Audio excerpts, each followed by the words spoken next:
लाल किल्ला आपल्या भारताचं भव्य प्रतीक. हा किल्ला आपल्या देशाच्या इतिहासात खूप महत्त्वाचे स्थान राखतो. त्याची भव्यता आणि सुंदरता पाहून पर्यटक आणि इतिहासप्रेमी सगळेच त्याकडे आकर्षित होतात. यमुना नदीच्या काठी वसलेला हा लाल किल्ला आपल्या भारताच्या गौरवशाली इतिहासाचे जिवंत प्रतीक आहे. याच्या भिंतीमध्ये अनेक कथा आणि आठवणी दडलेल्या आहेत, ज्या आपल्याला आपल्या इतिहासाची साक्ष देतात. हा किल्ला फक्त दगडमातीचा बनलेला नाहीये, तर त्यात अनेक राजे, रान आणि क्रांतिकारकांच्या आठवणी जपलेल्या आहेत. प्रत्येक कोपऱ्यात एक नवीन कहाणी आहे, जी आपल्या पूर्वजांच्या शौर्याची आणि त्यांच्या बलिदानाची आठवण करून देते. शहाजहान बादशहाने बांधलेला हा किल्ला मुघल स्थापत्यकलेचा एक अद्भुत नमुना आहे.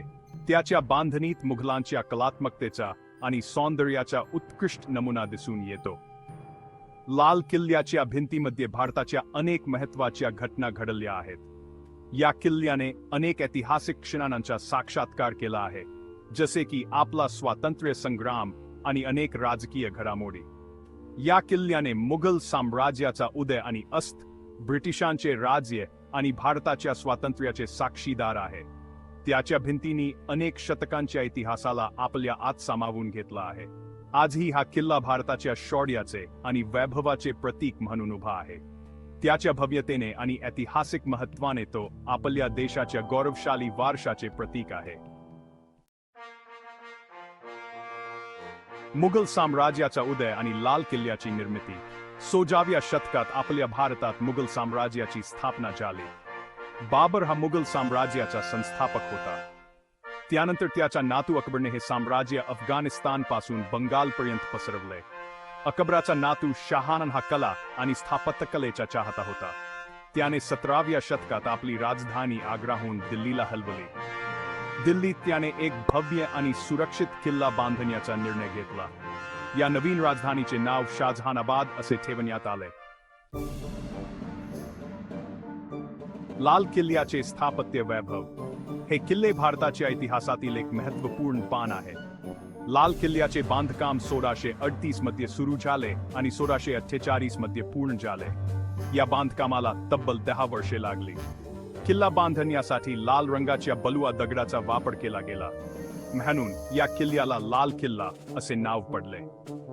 या दगडामुळे किल्ल्याला एक अद्वितीय आणि आकर्षक रूप मिळाले आहे. या किल्ल्याची रचना उस्ताद अहमद लाहोरी यांनी केली होती. ते मुघल स्थापत्यकलेचे एक महान वास्तुविशारद होते. लाल किल्ल्याचे प्रवेशद्वार खूपच भव्य आहे.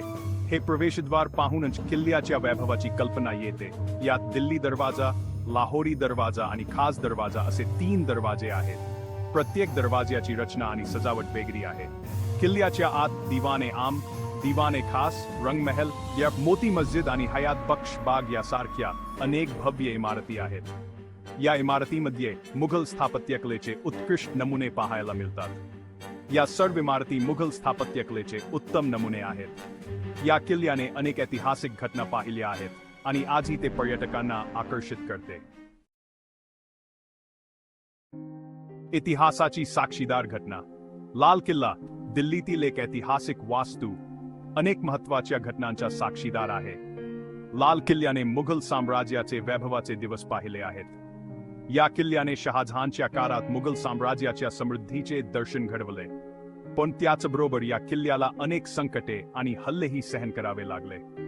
अनेक शतकांमध्ये लाल किल्ल्याने अनेक आक्रमणांचा सामना केला आहे.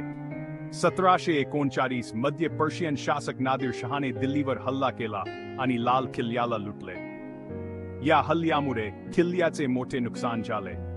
1857च्या स्वातंत्र्य समरादरम्यान लाल किल्ला ब्रिटिशांच्या ताब्यात गेला. ब्रिटिशांनी या किल्ल्याचा वापर आपल्या प्रशासनासाठी केला. 15 ऑगस्ट 1947 रोजी भारताला स्वातंत्र्य मिळाल्यानंतर भारताचे पहिले पंतप्रधान पंडित जवाहरलाल नेहरू यांनी लाल किल्ल्यावरून भारताचा राष्ट्रध्वज फडकावला. हा क्षण भारतीय इतिहासातील एक महत्त्वाचा टप्पा होता. तेव्हापासून दरवर्षी स्वातंत्र्य दिनाच्या दिवशी भारताचे पंतप्रधान लाल किल्ल्यावरून राष्ट्राला संबोधित करतात. हा सोहळा भारतीयांच्या मनात देशभक्तीची भावना जागवतो.